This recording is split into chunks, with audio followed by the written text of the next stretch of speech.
to make my space a happy place. I like to have things clean and tidy, and I like things to look good. But for me, the most important thing is that when I wake up in the morning and I walk out of my bedroom and I see my apartment, I'm very grateful that I have this nice, happy, bright space. And I think not everyone has that, so I'm very lucky to have that. My grandma used to work at the Museum of Contemporary Art in Miami, and she used to come when I was really little, maybe 7 or 8, to my house with pieces of art and give them to me. And when I was 7 or 8, I did not appreciate them, and they kind of just sat in my closet, but as an adult, I really loved them. So this was one of the things she had, and it always kind of hid in my closet. And when I came here, I realized that it was actually kind of cool. I love to host, which is a big reason why I love this house. I think a nice open space is really nice for hosting. I have 4 other chairs that I can include in this table when I want to have a dinner or a game night. I like to be able to mix and match, and a beautiful table setting makes me really happy. So it's nice to have things that I know where they come from, or I know who the artist is, and that makes me super happy.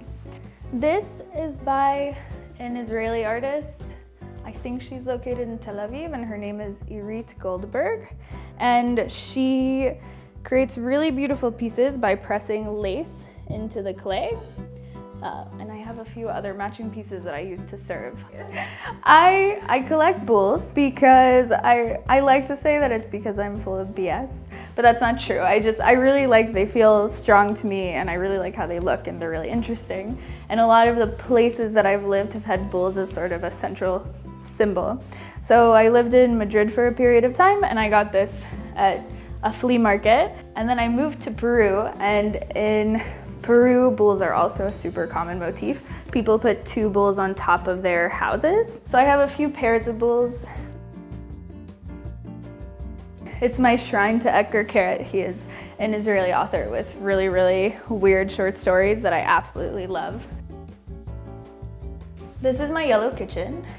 When I first moved into this apartment, I was a little on the fence about it because of the yellow kitchen. But then I have this llama picture that my mom got me, and I thought that it was the nicest yellow to go with it, and now I actually love this kitchen. I think it brings everything together.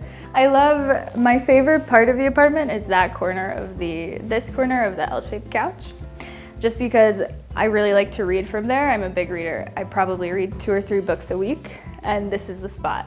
But when it rains, I like to open the window and listen to the rain, because I love our space out here. To me, it feels like, yes, we're in the middle of the city, but when I look out here and I open the window, you can't hear anything. This is a Catrina. She is a work of art from Mexico.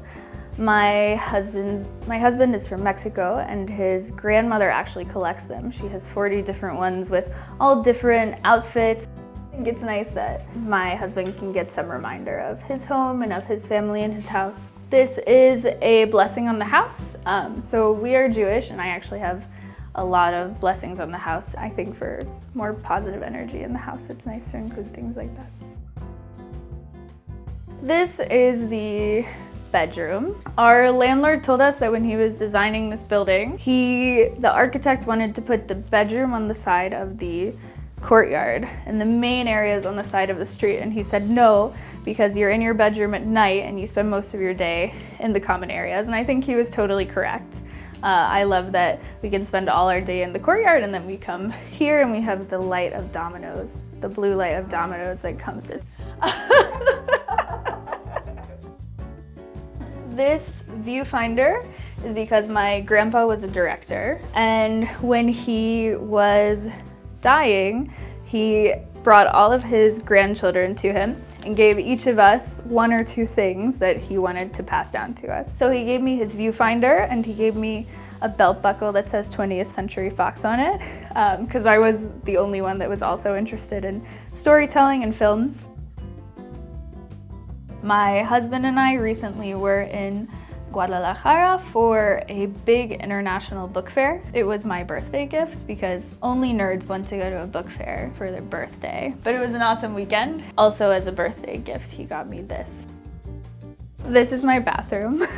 It's a private space.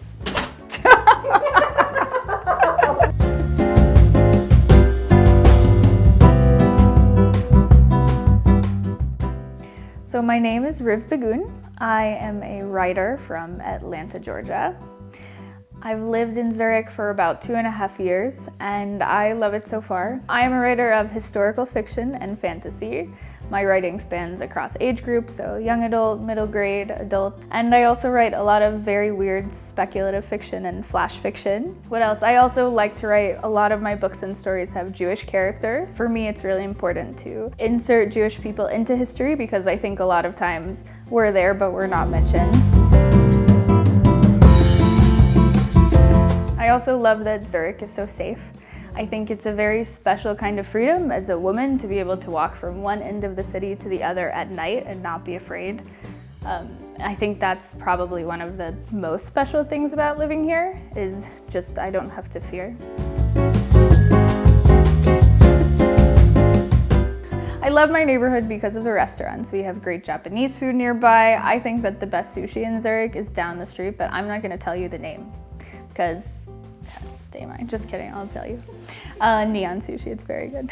I think we have great coffee shops, which as a writer, I spend a lot of time in coffee shops. And also we have great access to nature. So I love living close to the Uetliberg, which is a mountain that is only a 10-minute walk from my house. I love living close to the cemetery.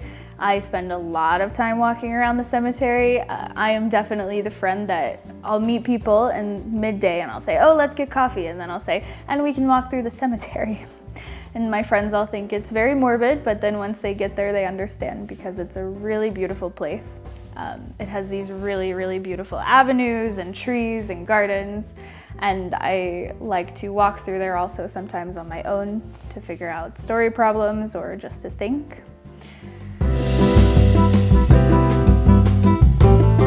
Bright and happy. I really like nice colors. I like to walk in somewhere and really feel like just, I'm happy to be here. I'm comfortable. It's bright. There's a lot of light. And I think that my design style is very much a reflection of who I am. So all of my stuff is usually from somewhere I've lived or from somebody that I love. And so there's also a lot of emotional connection with the design of my space because it's things that individual pieces that when I look at them, I can think of my mom or my brothers or my grandma.